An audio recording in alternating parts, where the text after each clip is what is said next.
కాదు, ప్రపంచం మొత్తం అన్ని 70-80 దేశాలు, ఆ దేశాల పేర్లు కూడా నాకు తెలియవు, కానీ తెలుగు వారు అక్కడికి వెళ్ళి 53 రోజులు రోడ్డెక్కి నిరసనలు తెలియజేశారు.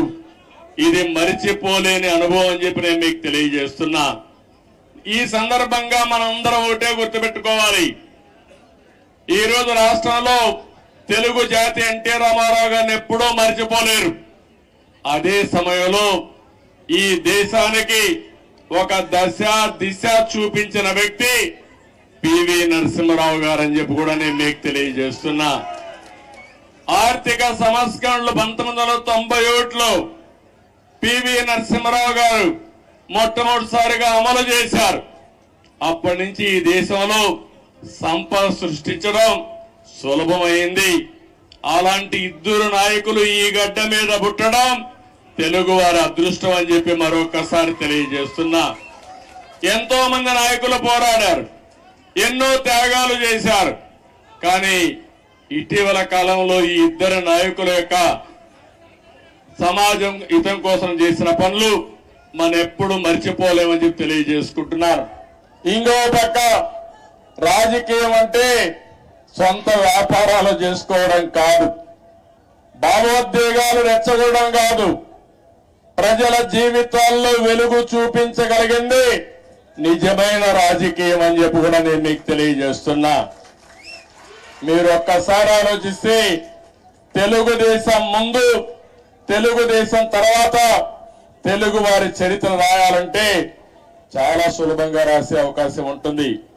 ఇప్పుడు హైదరాబాద్ ని మీరు చూస్తున్నారు, 95 ముందు ఒక్కసారి మీరు ఆలోచించుకోండి.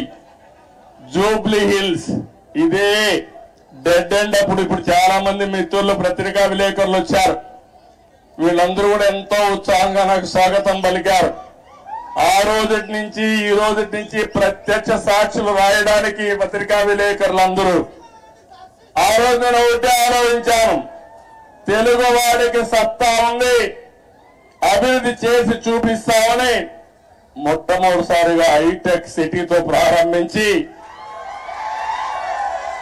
నిన్న కూడా ఫ్లైట్ లో వస్తామంటే చూశాను హైటెక్ సిటీని.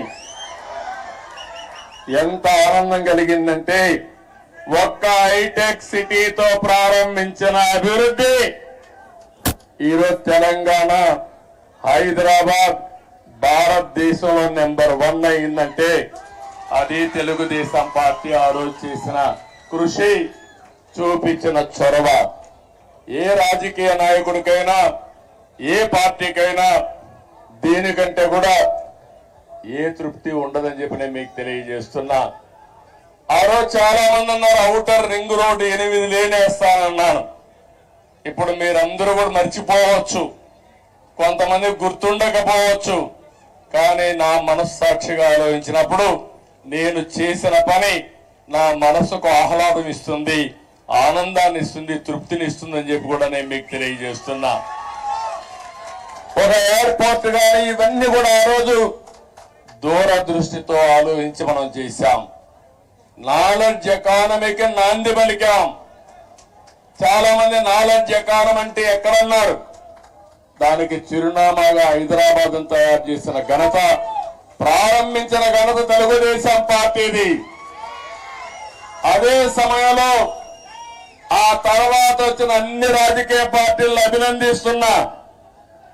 కాంగ్రెస్ పార్టీని ఆ తర్వాత 10 ఏళ్లు ఉన్నారు, 3 ముఖ్యమంత్రులు వచ్చారు, ఎవరు కూడా చెడగొట్టల. తర్వాత టీఆర్ఎస్ వచ్చింది, 10 ఏళ్లు ఉన్నారు, వాళ్ళు కూడా చెడగొట్టల. ఇప్పుడు మళ్ళా కాంగ్రెస్ వచ్చింది, రేవంత్ రెడ్డి గారు ముఖ్యమంత్రి అయ్యారు, మళ్ళా అభివృద్ధిని ముందుకు తీసుకుపోతున్నారు.